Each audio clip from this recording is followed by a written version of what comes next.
So I am going to talk about feedstock sustainability. And if we look at what global trends are telling us, they're saying that we're going to have a lot more people on this planet in the future, and those people are going to have a bit more money, and so they're going to buy a lot more stuff. And so that stuff is going to put pressure on our planet, right? A planet that is already a bit over capacity. And so as we see this growing trend for a shift to bio-based, there's this opportunity to sort of move away from those resources that are a bit more finite to those that have the opportunity to be renewable. And so I see the bioplastics industry being embedded in this, right?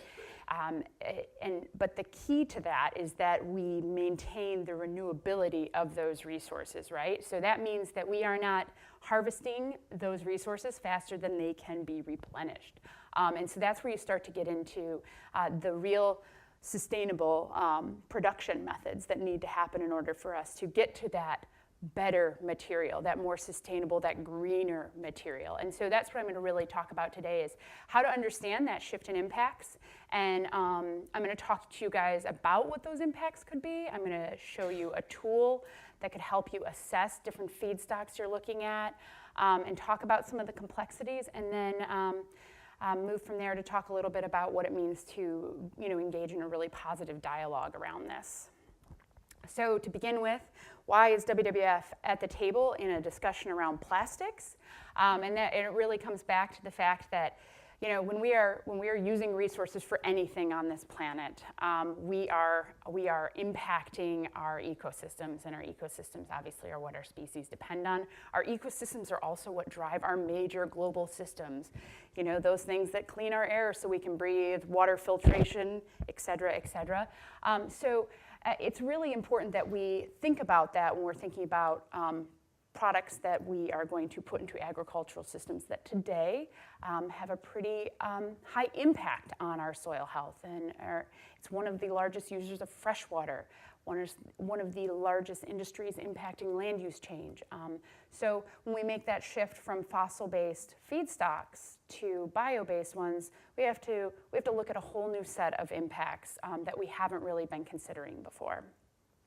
And that's why a group of companies came together about 4 years ago to form the Bioplastic Feedstock Alliance. And the idea was that we would start to ask a lot of these questions and come up with an alignment on how to use the information we came together on, and that was supported by a lot of expert stakeholders, to move forward and invest in technology, invest in infrastructure, be able to do it right the first time, right? Take advantage of the learnings we've had from industries in front of us, and start to build those, build a bit more transparency into the process.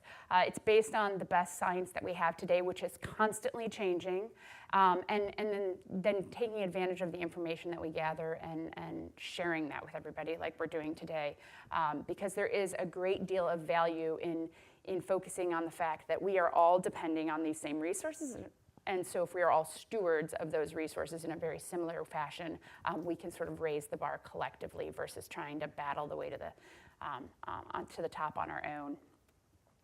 These are today's brands that are members of the Bioplastic Feedstock Alliance. And while they are sort of the face of the organization, because they are the ones who are putting those products out in the marketplace, they're the ones that are engaging with consumers on this and engaging with the larger stakeholder community, they are backed by a huge group of experts that have, they come from either the biofuels or the agriculture or the NGO or academics or government groups, all sort of that we've collected together to have discussions on these ongoing trends around bio-based feedstocks. And so it's been really productive, and I'm glad that we can share a lot of that with you today. But the first thing we really asked ourselves was, what is a sustainable feedstock? What does that mean? How can we even begin to aim for something that we haven't defined yet? And so we started by setting out 5 key principles as to what a sustainable feedstock could be. And the first one is it's sourced legally, conforms to human rights, and is not going to really hurt local communities. This language should look very similar to other procurement policies that are had around anything that you guys are sourcing today. Is derived from renewable biomass whose production is sustainably managed. So this gets back to that point I made earlier, which was things can be renewable only if they are managed in a way that allows them to replenish themselves in a natural cycle. If we source and harvest things faster than they can replenish, that is not renewable. If we use the resources irresponsibly, so the soil, the water, so we don't have them for the next growing cycle, that is not renewable. So the idea is that we can actually depend on these resources that can continue to be replenished versus the ones that are much more finite. Does not adversely impact food security and affordability, and maintains or improves the economic conditions or the access to ecosystem services. So this is talking about the fact that we are creating an additional demand to our systems, to systems and communities and agricultural areas that already have demands on them, and we just want to make sure we don't displace anything. And so we need to be conscious of what everybody else is using and conscious of the fact that we are not the only ones making this shift to bio-based, and so there are going to be others also. So how do we consider those different demands? We obviously don't want to lead to the destruction of critical ecosystems, the loss of high conservation value habitats or deforestation. As I mentioned earlier, agriculture today is one of the leading causes for land use change. Agricultural expansion into the Amazon, into the northern Great Plains, this is already happening. And so we don't want that, we don't want the expansion of the bio-based plastic industry to contribute to that. So how do we understand what land use change is, what is indirect land use change, and how do we know whether or not we are actually contributing to it with our feedstock? And then finally, provides environmental benefits with minimal environmental impact. One thing you're going to hear me say over and over again is that no feedstock is perfect. They all have impacts. They all have risks. We just need to identify those risks and address them. And so what we're looking for is the optimal solution, right? We're looking for the one with the least amount of environmental impacts that we can improve upon over time. But what's most important is that this is a journey, and it is going to be about continuous improvement. The more we learn, the more we're going to be able to adapt and put better solutions out. So the expectation is not to be perfect right out of the gate, but to be open to that progress that you need to make to reduce that environmental impact.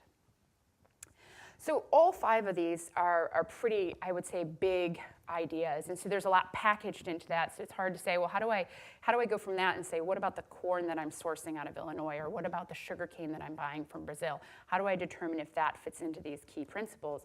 Well, we went a little bit further, and we broke it down into 13 risk indicators, and this is a pretty common methodology in doing commodity risk assessment, because that's another thing that WWF does a lot of, is looking across places where we're sourcing things and considering the major environmental and social indicators that could be impacted by sourcing.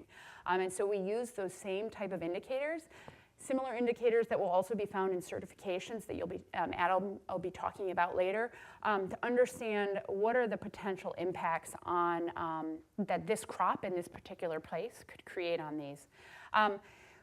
These are all very interconnected, right? So you can imagine that if you impact your water management, you're going to have a chain link of reactions through some of these other indicators. So it's really, I think, important to understand that these systems are very much interconnected. And so understanding as much as you can about those impacts, even if you can't always do something directly about them, even if it's not in your power, but is in something that needs to be done collectively at a basin level, for example, it's really just important to sort of understand that. That's the best way we're going to be able to address them. So we've developed a tool that, that will help you guys to sort of go through each of these indicators and ask your suppliers, or ask the farmers that you're working with, or ask the resin supplier who's producing it, how their production of that crop is actually impacting these indicators. And it's an open access tool. It's called the SRI, the Supply Risk Inquiry. It's based off an existing supply risk analysis database that has been around since 2009 with WWF. And it lets you go through and essentially fill out a questionnaire about all of these indicators and the crops you're looking at. The nice thing about it is that you get the opportunity to sort of go through and in each indicator there's a bunch of sub-questions. You answer those questions, you get a score, and it identifies a risk, right? So with all risk analysis, it's based on the information that you put into the analysis. So if there's garbage in, there's going to be garbage out. But you can leave things blank. You can, put in the best information that you have at the time. But the output will be a risk assessment. I think what's important to note on any risk assessment, whether you're doing one for a bioplastic or you're doing one for sourcing for sugar for a food product or for an energy, for bioenergy, is that this is a snapshot in time. This is a directional tool. It's about starting a dialogue around these issues. And so what's more valuable even than this output is that you have a conversation with your supplier about these indicators, about the risks that you are trying to understand in your supply chain that are really important to you as an organization. If there's a reason you're making a decision to move to bio-based, and so the responsibility that goes along with that is obviously taken very seriously. So having that conversation with them is going to be the most valuable piece of this. Knowing the right questions to ask is really a good starting point. And so I think that tools like this are going to be a really good place for you to sort of dig into it and build more transparency into your supply chains. And then you can look across a comparison between sugar from Thailand and sugar from Brazil and to see how those issues differ, how production methods bring with them different risks, how different access to rainfall will give you water risks in some areas and not in others. But what you'll learn is that those risks are not all the same. And I think that is a misunderstanding that has plagued the bioplastic industry so far, is that there is a set of risks that have been predetermined for many bioplastics. And so I'm going to sort of talk through a few of those next and get into some specifics about them. But I'll sort of come back to how in this tool there's guidance on all of these things so that there's the opportunity to understand it. Across the board, there is going to be a need to have a diverse set of feedstocks. There is, just from the list that Paul showed in his slides, there are so many different feedstocks and there are so many different types of plastics, and not all of those feedstocks can make all of those plastics. And you guys are all probably producing globally, and so you're not going to be able to grow all of those feedstocks in every area of the world.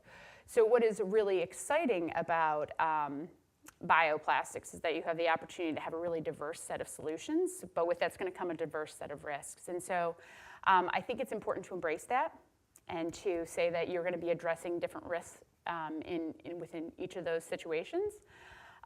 It's also helpful in understanding that that's why we can't say that any food crop is going to create food security issues, or that any row crop is creating a land use change, because that's not always going to be the issue. And so I think having that understanding and knowing that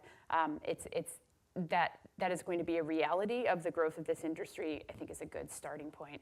We show this example up here because you can see just how different some feedstocks today are in the comparison against one factor, which is land use change. So, land use, not land use change. So you can see we're not really comparing apples to apples in the first place because we're looking at two different feedstocks which make two different plastics. So that's the first thing to highlight there. But you're looking at 34 hectares of corn to produce 29 million yogurt cups, and it requires 588 hectares of castor oil to produce 11 million lightweight windbreaker jackets.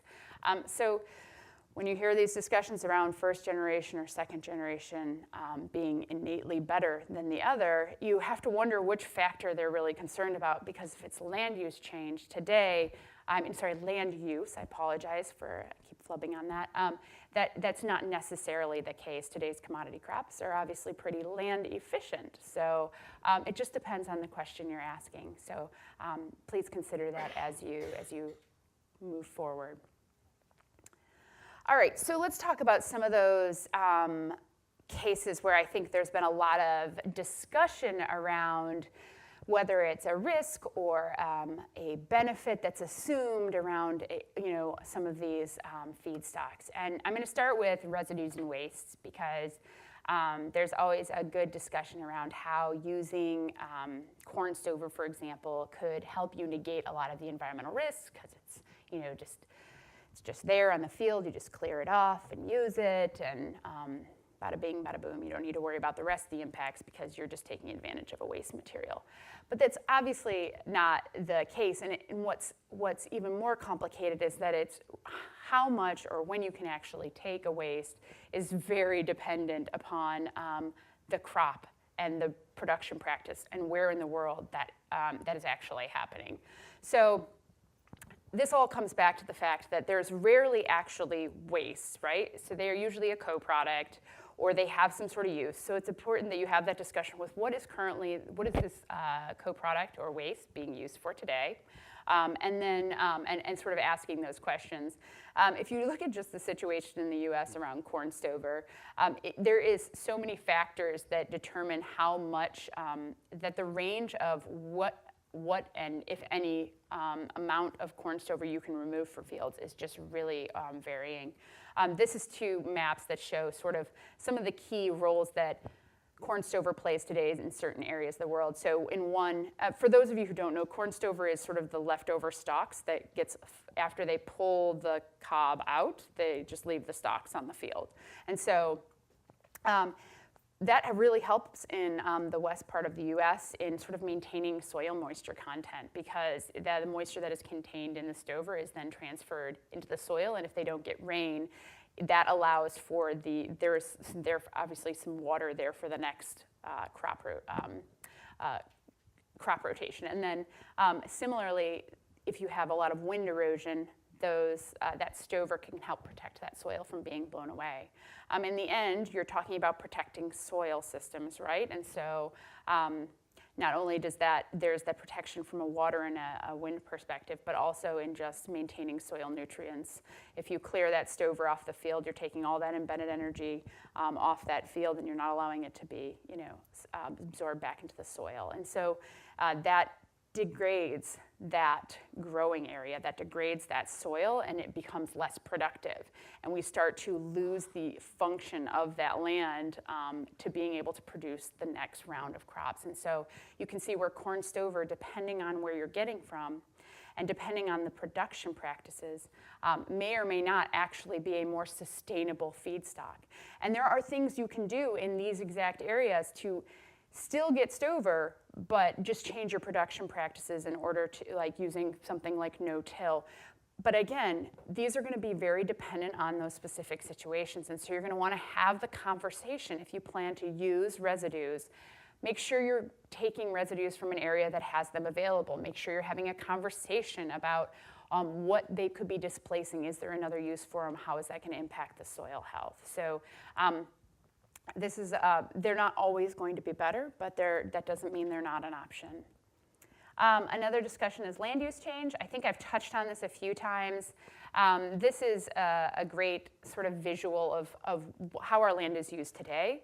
I think in many dialogues around bioplastics, land is one of those finite things that folks are really concerned about us running out of. So as that population is increasing, as we're demanding more, and as more things are moving to bio-based, there's this concern that we're going to run out of land.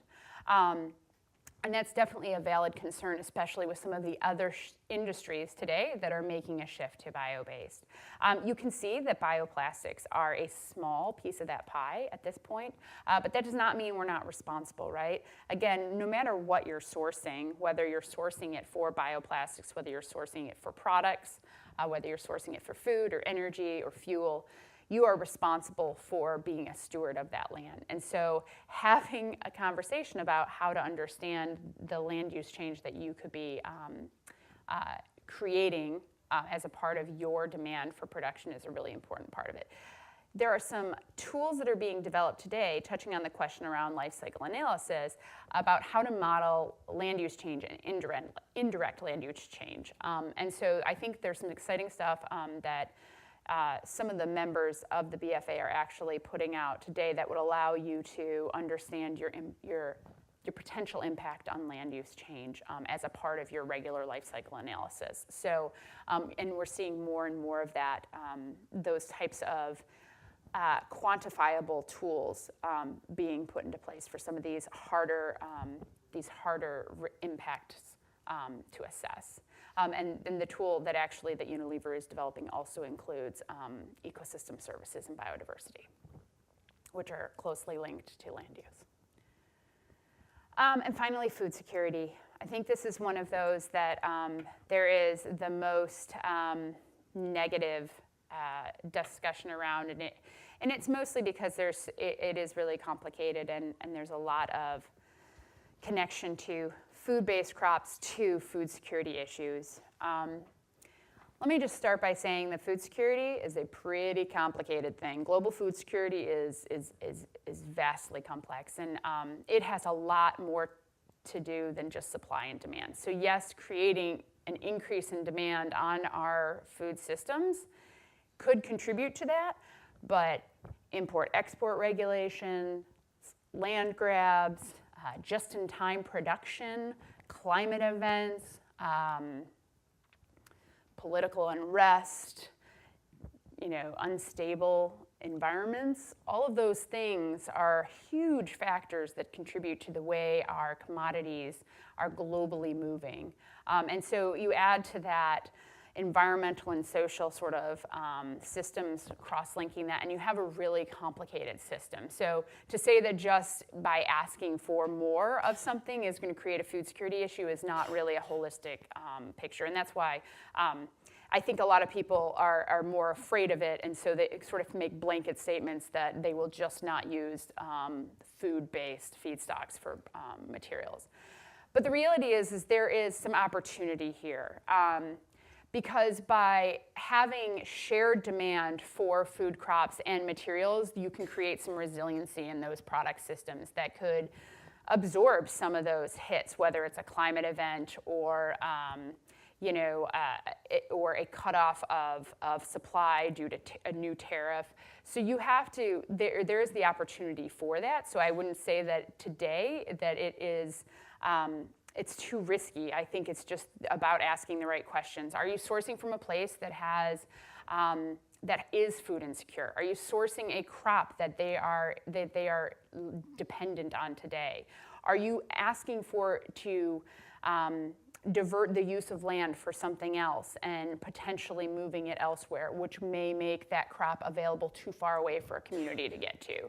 These are really important questions to ask, and I think by just having that simple conversation versus just striking it off as a viable feedstock is going to be a much more productive way of you guys getting to understand what types of feedstocks might create a food security issue and ones that might not. So I encourage you to dig deeper. Oh, okay. So with all of this, I think there are some clear points that came out. Number one, feedstocks are not perfect. There is not one that is better than another. There are going to be ones that are much more optimal for your technologies. There are going to be ones that have less risk, depending on where you're producing them. But you are going to have to create a specific plan to address those risks. And there are tools that exist today that can help you do that. Sustainable commodity production is something that we've been doing globally for a long time.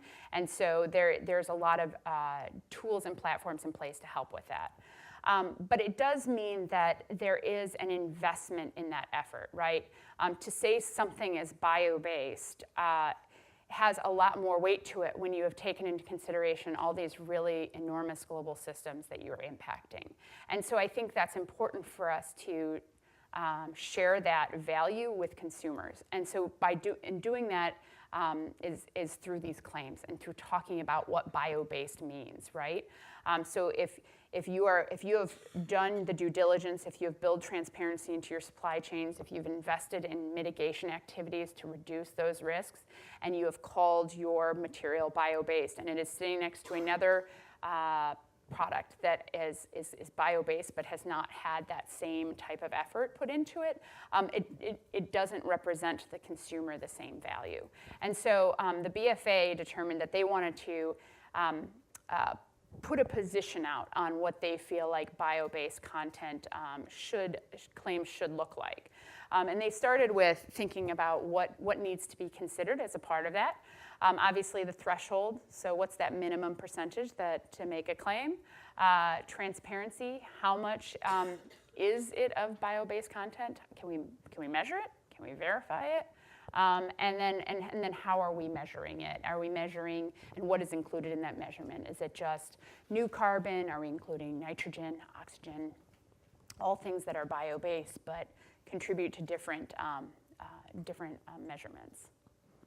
And then, of course, just over a year ago, Europe, EU Sen 411 came out with their decision. They said you can't say something's bio-based if it doesn't actually have any measurable bio-based content. And if you're doing mass balance, then there's a different way to claim it. So showcasing that whether or not it actually includes bio-based content directly or if it's a part of a mass balance scheme. And then there's a number of other organizations who have also come forward and made statements on what it means to be bio-based. You've got the Roundtable for Sustainable Biomaterials. You've got ISCC. Both of those are certifications that Adam's going to talk a little bit more about. You've got the EU standard. You've got BioPreferred, which is the program here that the USDA hosts. And then you've got NOVA, which is a really highly regarded science institute who focuses on bioplastics in Germany. And so you can see there's sort of a variety of answers there. But in the end, they all sort of say, yes, you should probably have minimum content, and you should be telling us what it is. You should be transparent. And so the BFA came out with their position, and it said, be transparent. Tell us what it is that you're measuring. So is it the cap? Is it the bottle? Is it the label? Have it be measurable and verifiable. And we set a minimum of 20% for labeling for fast-moving consumer goods. But for durables, we didn't put a minimum. We said it should just state the percentage because durables, from a technical perspective, that journey is a little bit longer, and sometimes, especially in composites, that's going to be a much smaller percentage, but that's still got value, right? So just being transparent about what it is. And then the one unique piece to the BFA's claims are that they address sustainable sourcing. So and it just says, has considered a sustainable sourcing management plan for those feedstocks. So making sure you understand what those risks are associated with the feedstocks that you're considering. And then local and federal law, all the normal claim stuff. So, but again, all of this, I think if you've noticed the theme through what I've been talking about, it's about this dialogue. It's about being really open and transparent about what is happening and helping to share that information. And I think that has some of the best value as we're trying to take the bioplastic industry forward, right? Is sort of sharing the information we have and making sure that everybody understands the risks associated with things so that we can collectively work together to mitigate them, because I truly think that that's going to be the best way that we're going to move forward. There is a website, the Bioplastic Feedstockalliance.org. That one is wrong, there's no S in it, but it has a lot of information. It has a number of infographics. It has a number of papers. Some done by BFA, some done by other organizations, some by WWF. We see it as a great collection of resources if you have questions to help build some more knowledge as you guys are making decisions, as you're investing in feedstocks, investing in supply chains, investing in infrastructure and R&D. So I encourage you to dig deeper. There's going to be a couple of videos that are going to be coming up on there in the coming months because we've done some really location-specific studies in South Dakota around row crops there and what the issues are that are specific to that area. So, yeah, any questions?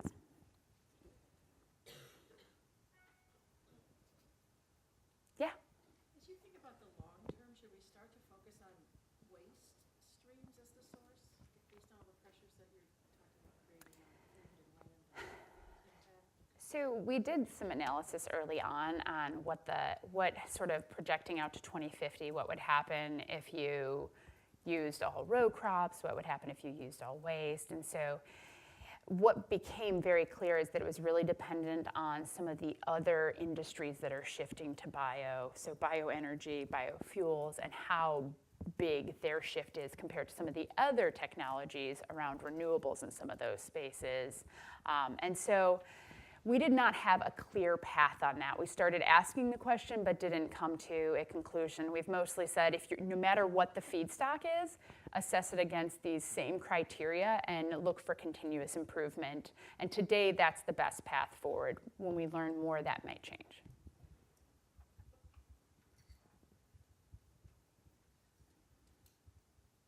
Yeah. So if you're using bio-based fillers to introduce sustainable content, so do you need a minimum of 25% to claim? So I think the way you claim it should be about, I think, first and foremost, transparency, saying what it is that you are. And if it's 100% of the filler, but only 5% of the product, right, or even less, that's the discussion. That's what you're claiming. And so I think that's what matters the most is that type of transparency.